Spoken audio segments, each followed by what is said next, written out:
Sports Interaction, Canada's Sportsbook. Yo, yo, yo, what is up? What is up? What is up? Welcome back to Game Over Edmonton. It's your boy, Avry Lewis McDougall here. The Edmonton Oilers fall 6-3 to the LA Kings. What a tough night for the Oilers as they started their road trip on the West Coast. But before we get into everything, we gotta pay some bills with our friends at Sports Interaction. Think you know which way it's gonna go? Make your bet with Sports Interaction. Whether it's hockey, football, or basketball, Sports Interaction has you covered. Bet pregame, live in play, or on one of our many prop bets. Sports Interaction makes it easy to deposit, play, and cash out. Join now and see what all sports betting has to offer. Want to bet? Head to sportsinteraction.com/SDPN. That's sportsinteraction.com/SDPN. 19 plus, and please play responsibly. Now, on to the show. I want to welcome on a longtime friend of mine, someone who I've known literally since I was, 17, 18 years old. He's an actor, he's a comedian, he's been in the Bench Warmers, he's been in I'm Dying Up Here, you can find that show on Showtime, and he is also the voice of Barry Jelly on the cartoon show at Adult Swim, The Jellies. It's my guy, live from LA, California, the one, the only, Earl Skakel. Earl, how you doing, buddy? Welcome to Game Over, buddy. How you doing, sir? Just trying to stay dry right now in LA. It's we're expected to get 4 inches tonight, and you can take that any way you want it, but I mean rain. Yo, already. Oh, you came strong, Earl. I'm not disappointed one bit. You came strong. I'm glad. And before getting to the hockey, the Oilers and Kings talk, it's an old story, but when we first met in person, and not only talking via the phone or sports radio Game Morency, it was 2011, the Stanley Cup Finals. We were both in town for an episode of Sports Rage Live. That didn't happen because, unfortunately, Game Morency infamously broke his foot. Unfortunately, that night. We had a good night, though, on the sports bar when the Canucks won Game 6. And, of course, people were having a good time. But I walked in wearing a Boston Bruins hat to incite the crowd, which you recall very vividly, Earl. Yes, you walked in. This bar was beyond capacity. I would say 200 or so Vancouver Canuck fans. You and your father were the only minorities there. So you decided it would be a good idea to wear a Boston Bruins hat. So I had to shuffle you through the crowd like a president going visiting the border or something. So not your smartest moment, Avery, but I'm glad you've turned your life around of decisions like that and now are a top sports reporter. Yeah. Yeah, that was an interesting night. I was heckled, I was jeered, and I think in the third period, a guy reached over, pulled my hat off my head after into the crowd, like halfway through the third period. My hat was gone, never to be seen again. But yes, I've moved on. I've learned from that moment and get into the game here. The LA Kings, your LA Kings, Earl, win 6-3 over the Edmonton Oilers. What are your thoughts on that game? And from the start, the Kings are hot. 4 power play goals, a strong defensive performance from your Kings tonight, Earl. Well, I think the Kings and the Oilers are their rosters are built completely differently. The Oilers are very top heavy, with McDavid and Draisaitl and Nugent-Hopkins and Hyman, Yamamoto, and then that's about it. Whereas the Kings are built, they're very well balanced. When you look at their roster, they don't necessarily have superstars. You might say Doughty, but he's at the tail end of his career. So they're there's good players on each line. So I think that it'll be interesting to see where these teams go at the trade deadline. I think they're both in the running for Jeff Chikrin's kid, Jacob. And you could make a strong argument for both teams to get him and the reasons why. But the Kings have a lot of firepower.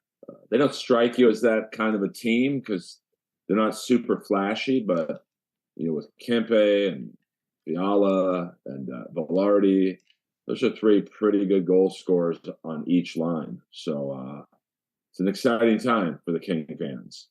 No, of course, it's a very exciting time. And of course, in this game here, you saw Kevin Fiala get off to a strong start, 2 goals in this game. And then Anze Kopitar recorded his 1,100 point in the NHL. And just, for a minute here, Earl, what has it been like as someone who's down there in California watching Anze Kopitar's career? Like, what has it meant to see him still be one of that team's better forwards and spend the entire career in LA when, there were some lean years for the Kings, but he has stayed through thick and thin in California, Earl? I mean, he just does his job. He's not flashy. I don't think I've ever seen him in like a local TV commercial. So he's kind of anonymous. I mean, you have to be a hockey fan to know who he is. And I think he's okay with like that. That's the one good thing about LA is you can be the best player or one of the best players in the league. And if you're on the Kings, you're kind of anonymous. So I think Kevin Fiala is going through that right now, where in Minnesota, he probably couldn't go to the gas station without being bothered. Here, he could walk down Sunset Boulevard naked. No one's going to know who he is. But in regards to Kopitar, his career is pretty fascinating. I didn't know he had 1,100 points, to be honest with you. I think he's about 70 points behind Malkin. I would have guessed that they were relatively equal in points. And he's still good. He's slowed down a little bit for sure, but his body has a lot of mileage hockey-wise on it. So he's still a very effective player, and I think at some point the Kings are hoping Byfield takes the mantle from him, but that's not going to happen anytime soon. So, they're very strong at the center position. Like, if you look at the depth on just the NHL roster alone, you've got Kopitar, Deneau, Byfield, Lizotte. And the scary thing is Kupari, Velarde, and even Kempe are all natural centers. So, and in Ontario, you've got Turcotte, who was 5th overall 2 years ago. He was in the Zegers draft. And Madden, who we got from Vancouver for Toffoli. So if the Kings do make a deal, I would definitely think a center or two will be jettisoned for whatever they deem they need. Interesting. That makes sense. I mentioned Jacob Chikrin. Yeah, he's a guy like everybody at the grandma is gonna want Jacob Chikrin. He's a guy who Edmonton has been talking about him becoming an Oiler. I want him to be an Oiler. I want him to be I want to see Ken Hall make a deal to bring in Jacob Chikrin. LA would be a good place. He is a guy which some people say Earl, oh, he's too offensive. He's too offensive. You can easily go on YouTube and look up Jacob Chikrin being so strong defensively in his own end for Arizona. The idea that he's not that great defensively, it's a misnomer. He's great defensively. He can play in his own end effectively as well as give you a goal here and there. Well, I think he reminds me, and I don't think younger fans will know who this is, but like anyone who watched hockey in the late 70s or early 80s, he very much reminds me of the guy who got me into watching hockey, which was Barry Beck of the New York Rangers. Very high pick. The Rangers traded, I think, 5 players for him, which is what is believed Arizona is asking for. At least 4 first-round either picks or players who were drafted in the first round. So, and like Beck, on paper, Chikrin's amazing, but he just can't stay healthy. So, it'll be very interesting to see. I think his best asset is his contract, which is the next 2 years at a pretty good rate. I think $4.5 million, something of that area. And the Kings, really, I think you could argue maybe Ottawa are positioned the best in terms of prospects. I mean, the Kings almost have too many prospects. So I've never said that before about the Kings, but Rob Blake has done an amazing job at. I mean, you look at their center depth, and you've got younger wingers coming up. You've got Kaliev, who's hurt right now. You've got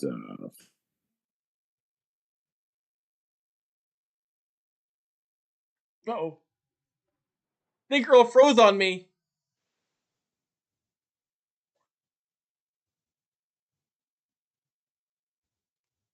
Uh-oh. and the Kings really. Oh, 1 second. We'll try and figure this out in a minute here. But yeah, I think Earl is frozen on me as he's getting into a really good discussion in terms of the LA Kings prospect and the LA Kings forward group in terms of what they have.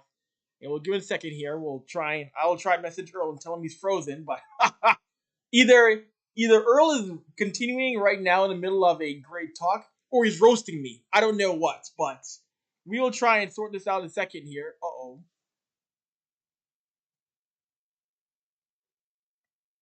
Oh. Oh, Earl, Hello? Earl, can you hear me? Yeah, I'm back. Okay, yeah, you froze for a second there. Yeah, you froze for like 30 seconds. Oh, shit. I mean, the weather is so bad right now. I know it. So I think I got cut off at, and the Kings also have Bjornfort, who they could throw into the mix, who was a first-round pick, left-handed defenseman. Because I'm going to assume the Coyotes want a defenseman back too. So, it's. I don't think too many teams have the assets the Coyotes want or need. No, and a good point. A point you mentioned here earlier. Of course, you mentioned you're an older Kings fan. I mean, you're probably the most in shape man in LA right now in their 50s. I'll give you that. But you're an older Kings fan. You have been on hockey in terms of watching it in the 70s and 80s. What has it been like to see the game's growth in Southern California? To which, of course, the Forum wasn't really that packed to the Gretzky era to what it is now. What has that been like to see the game's growth in California as someone who's lived there almost your entire life? I mean, it's been pretty neat because the Kings in the late '70s and early '80s, they had good teams. Maybe arguably the greatest line in hockey history, the Triple Crown line. They just, you got to remember in the '70s and '80s, the NBA Finals were literally on tape delay, like Friday nights at midnight. So you can imagine what the hockey television presence was if that happened to basketball. So they've always had mid '90s, and Gil, plundering the team so badly at one point. The Kings equipment companies were not delivering equipment because they weren't getting paid. So, we've survived. And I mean, in LA and much the same in Nashville and Florida and other Carolina, hockey can be a great sport, but you have to win. If you start losing hockey in LA, there's just too much to do out here.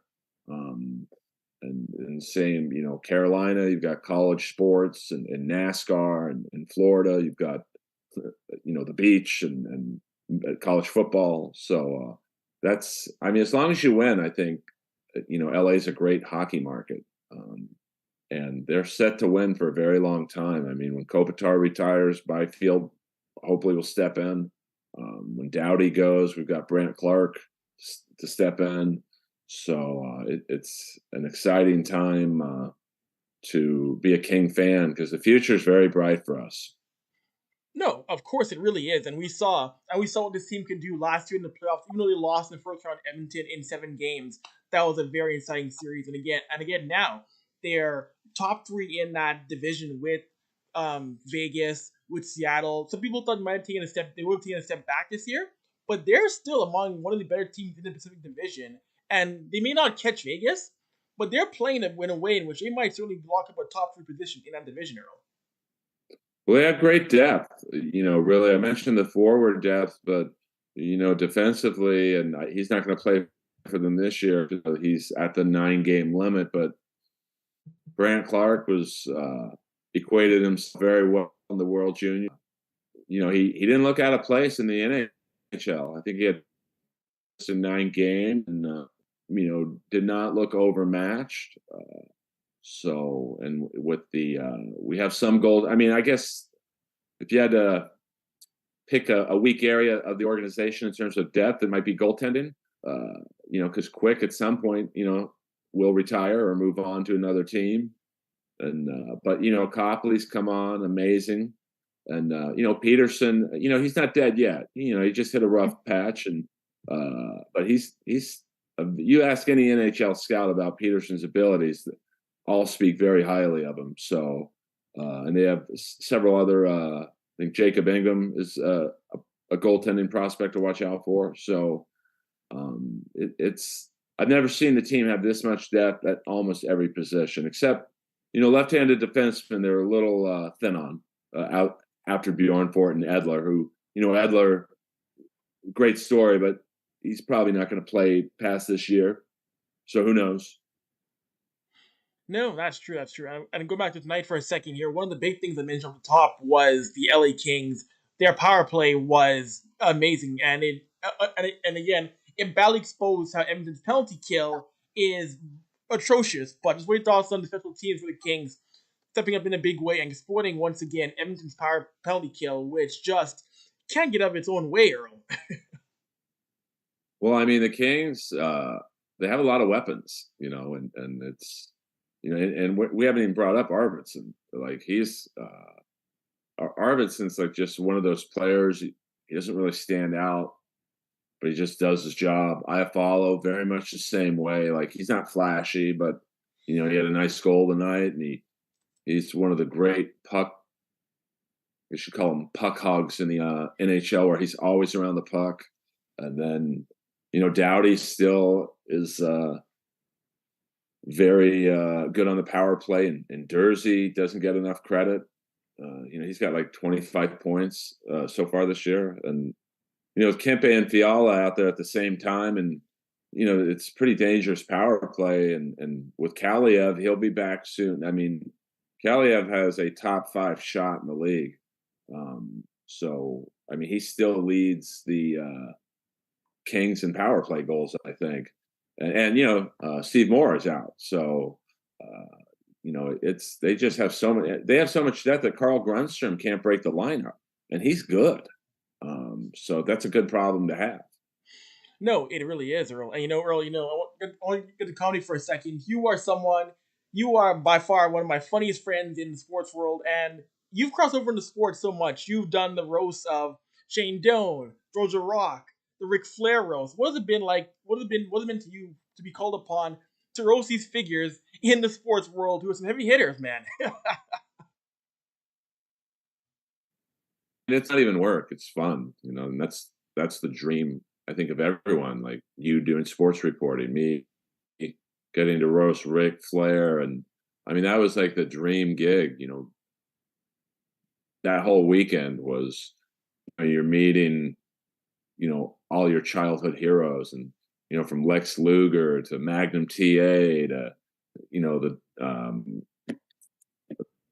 the Nasties and Eric Bischoff and Jay Lethal and Jeff Jarrett and all these and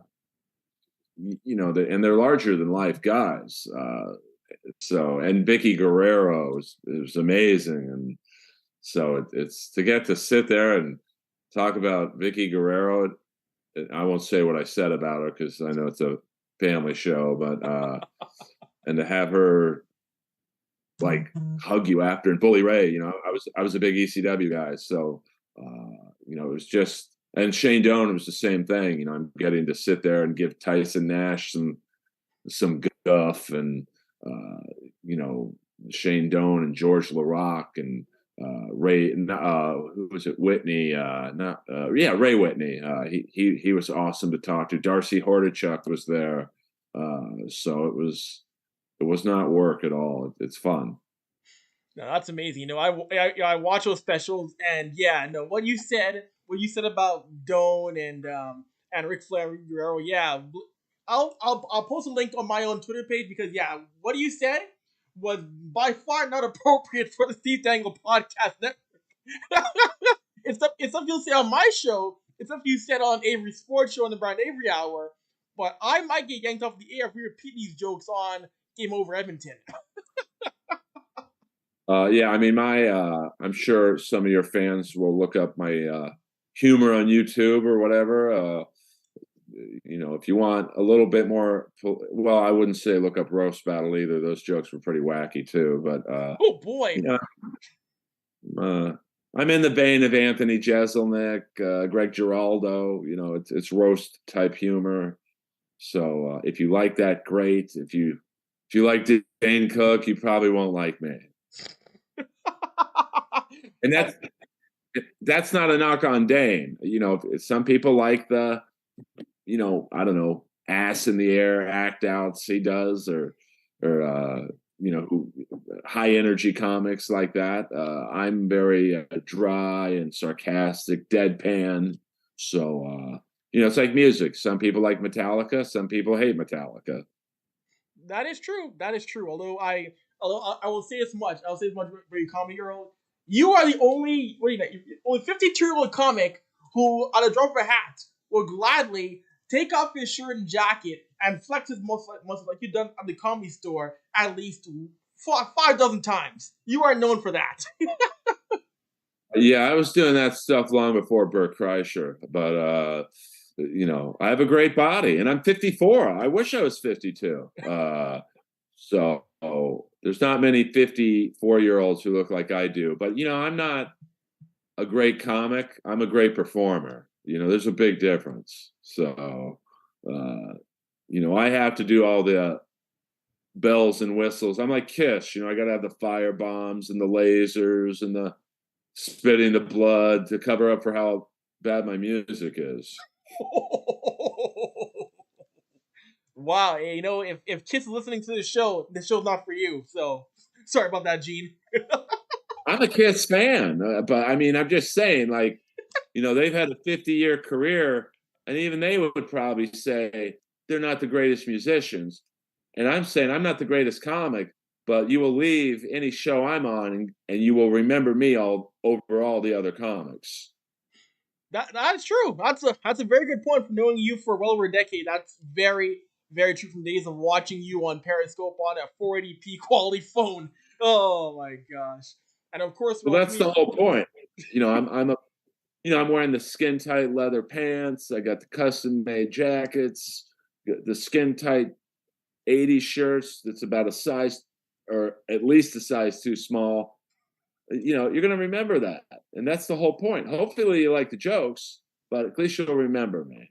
That is very true. That's so true. And Earl, in terms of your career, I know you also you worked with some really cool people in terms of your project. Of course, you're the voice of Barry Jelly on the Jellies, and you worked on I'm Dying Up Here on Showtime. You worked with Jim Carrey. So what was it like, first of all, work with Jim Carrey? Someone, of course, here in Canada. The man's an icon. The man is a legend. What was it like work with Jim on that Showtime project?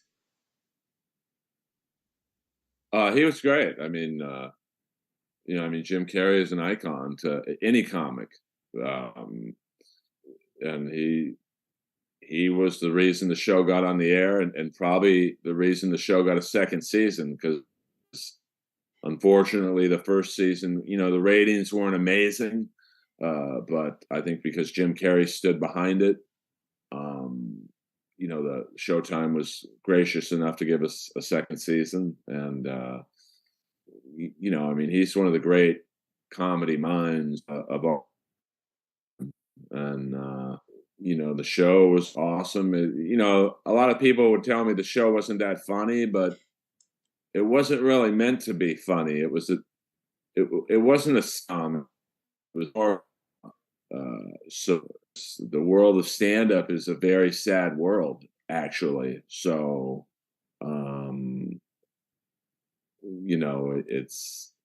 it covered a lot of subjects. So, it's not, the show. It was a drama. So, and seeing that I've done it for so long,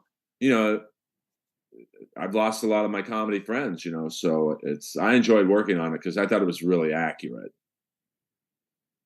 That's very true. Yeah, I saw a bit of the show, and you're very right though. You're right though. In terms of course, it took place in the '70s, so it wasn't really meant to be like you mentioned, Earl, a comedic show. But I thought it was a very very well done project, and of course you worked also now animation with Tyler the Creator on the Jellies, and for those who haven't now seen the Jellies, it's got to be one of the more absurd plot lines in animation. A human boy is adopted by a family of squids, and Earl plays the father, Barry Jelly, and it's what it's been like to work with Tyler and get into animation, because I think the Jelly is a very very funny show, not for kids really, because it's an Adult Swim show, but it's what it's been like to get into animation and be able to get to that level of comedy now in a different role, where you're not on camera, but we know who you are behind Barry Jelly, the father squid.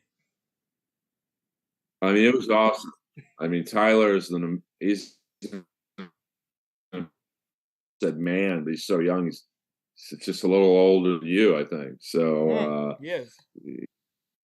he's an amazing. Like, he knows what he wants, and he's very nice. And you know, I heard please, thank you constantly. Even when they did something I did, they wouldn't yell at me. It was a true joy working on the show, and it was a very small crew.